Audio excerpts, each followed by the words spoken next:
Next gen astro நேயர்கள் அனைவருக்கும் ஜோதிடர் தமிழ்ச்செல்வனின் அன்பு வணக்கங்கள். இப்போ நம்ம என்ன பார்க்க போகிறோம்னா திருமண முறிவு, அதாவது திருமண முறிவை பற்றி நம்ம பார்க்குறோம். ஏன் இந்த காலகட்டத்தில் திருமண முறிவு ஜாஸ்தி நடக்குது அப்படின்னு ஜோதிட ரீதியாக நம்ம பார்ப்போம்.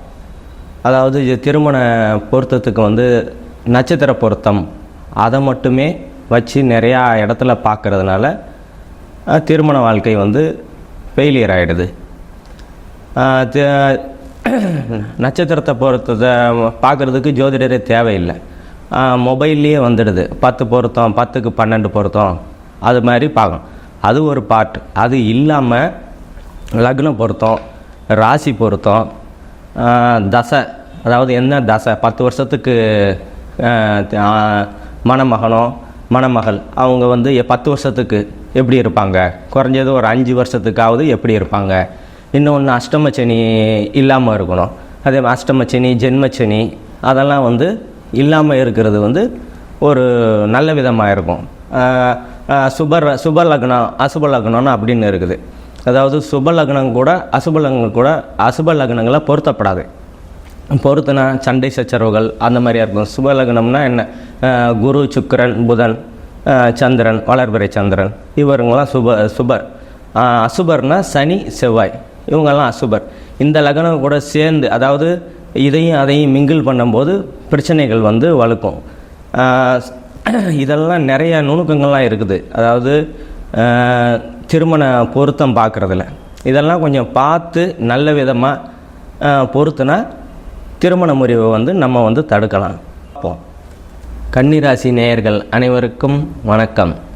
உங்கள் ராசிநாதன் புதன் 10ஆம் இடத்துல தொழில் ஸ்தானத்தில் இருக்கிறார். சுக்கரனோடையும் சூரியனோடையும் 10ஆம் இடத்துல இருக்கிறதுனால அமோகமாகவே இருக்கும். தன்னோட வீடு, அதாவது மிதனம் தன்னோட வீடு தான் புதனுக்கு.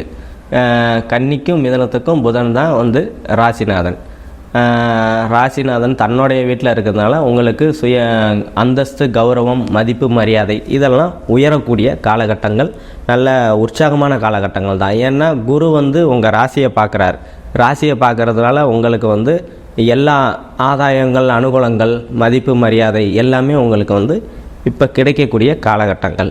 இப்போ 2ஆம் இடத்தை செவ்வாய் பார்க்கறதுனால குடும்பத்தில் சிறு சிறு பிரச்சனைகள் அதெல்லாம் ரொம்ப பெரிய பிரச்சனைனால சின்ன சின்ன மனஸ்தாபங்கள்லாம் இருக்கும். அதே மாதிரி தனப்பற்றாக்குறை கொஞ்சமாக நம்ம ஏற்கனவே இருந்து வந்ததை விட கொஞ்சம் பிரச்சனை தான் செவ்வாய் பார்க்கறதுனால. இன்னொரு ஒரு மாதம் கொஞ்சம் பார்த்து ஜாக்கிரதையாக தன விஷயம், அதாவது யாருக்காவது காசு கொடுக்குறீங்க அப்படின்னா கொஞ்சம் யோசனை பண்ணி செய்யுங்க. 3ஆம் இடத்தை குரு பார்க்கறதுனால இளைய சகோதரனால் உங்களுக்கு ஆதாயங்கள், அனுகூலங்கள் கிடைக்கக்கூடிய காலகட்டங்கள். அதே மாதிரி ஏதாவது கவர்மெண்ட் தேர்வு, அரசாங்க தேர்வு ஏதாவது எழுதிருந்தீங்க அப்படின்னா உங்களுக்கு வெற்றிகள் கிடைக்கக்கூடிய காலகட்டங்கள் இது.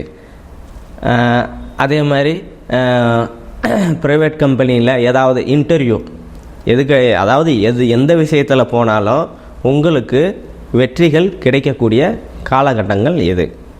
4ஆம் இடத்தை சுக்கிரன், புதன் 2 சுபகிரகங்கள் பார்க்குறதுனால தாயால் ஆதாயங்கள், அனுகூலங்கள்லாம் நல்லா இருக்கும். மாணவர்கள் நல்லா படிப்பாங்க. வண்டி, வீடு அந்த மாதிரி வாங்கணும் அப்படின்னு பிளான் பண்ணிகிட்டு இருந்தவங்கலாம் இந்த மாதங்கள் கண்டிப்பாக வண்டி வாங்க வைக்க, வீடு ரொம்ப நாளாக வாங்கணும் நினச்சிக்கிட்டு இருப்பீங்க. அது இப்போ நிறைவேறக்கூடிய காலகட்டங்கள் இது. அதே மாதிரி 5ஆம் இடத்தை குரு பார்க்குறார். 5ஆம் இடத்தை குரு பார்க்கறதுனால குலதெய்வ வழிபாடுக்கு இந்த மாதம் போய் வர்றதுக்கு ரொம்ப உகந்த மாதம் தான். அதே மாதிரி குழந்தைகள்னால இருந்து வந்த பிரச்சனைகள்லாம் இப்போ இந்த காலகட்டங்கள் தீரக்கூடிய காலகட்டங்கள். அதே மாதிரி அப்பா மகன் உறவுகள் நல்லா இருக்கும். இந்த மாதகட்டங்கள் நல்லா இருக்கும். 6ஆம் இடத்துல சனி இருக்கிறதுனால வேலைகளில் சிறு சிறு பிரச்சனைகள் இருந்துட்டு தான் இருக்கும். அதை பெருசாக நினச்சிக்காதீங்க. அதே மாதிரி வேலை மாறணும் அப்படின்னு நினச்சிக்கிட்டு இருக்கிற கன்னிராசிக்காரங்கள்லாம் இப்போதைக்கு தயவுசெய்து வேலையை மாற்றாதீங்க. கொஞ்சம் அட்ஜஸ்ட் பண்ணிட்டு போங்க, அவ்வளோதான்.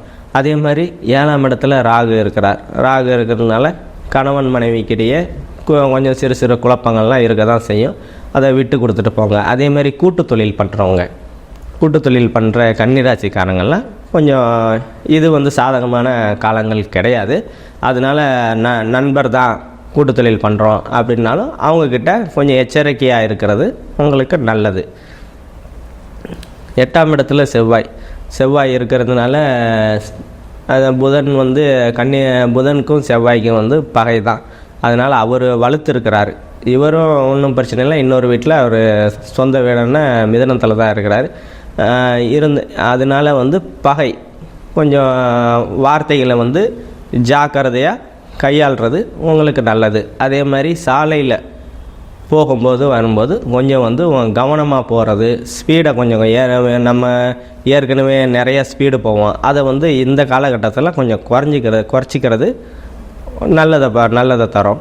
அதே மாதிரி 9ஆம் இடத்துல குரு இருக்கிறதுனால தந்தையால் அனுகூலங்கள், பாக்கியம், அதாவது தந்தையால் கிடைக்கக்கூடிய பாக்கியங்கள்லாம் இந்த காலகட்டங்கள் இன்னும் ஒரு வருஷம் உங்களுக்கு வந்து ஒன்றுமே பிரச்சனை இல்லை. ஒரு அப்பா சொத்து கோர்ட்டில் வழக்கு இருந்துக்கிட்டு இருக்குது அப்படின்னு இருக்கிற கன்னிராசிக்காரங்கள்லாம் இப்போ வந்து உங்களுக்கு சாதகமான பதில்கள் வந்து இல்லை ரொம்ப நாளாக கோர்ட்டில் 5 வருஷமாக 10 வருஷமாக இழுத்துட்ருக்கு அப்படின்னு இருக்கிறவங்களாம் இப்போ வந்து தீர்ப்பு உங்களுக்கு வந்துடும், உங்களுக்கு சாதகமாகவே வரும். அதே மாதிரி 10ஆம் இடத்துல சுபர்கள், அதாவது இவர் ராசிநாதனே புதனாகி 10ஆம் இடத்துல இருக்கிறதுனால சுக்கரனோட இணைஞ்சிருக்கிறதுனால ஒன்றும், அதாவது தொழில்கள் வந்து நல்லாவே இருக்கும். உங்கள் ஜீவனத்துக்கு ஒன்றும் குறைவு இருக்காது, ஒரு பிரச்சனையும் இருக்காது. நம்ம பார்த்தது எல்லாமே கோச்சார பொது பலன்கள் தான். உங்களுக்கு துல்லியமான பலன்கள் வேணும்னா கீழே என் நம்பர் இருக்குது, வாட்ஸ்அப் நம்பர். அதை தொடர்பு கொண்டு துல்லியமான பலன்களை பெற்று நல்லா இருப்பீங்க. நன்றி, வணக்கம்.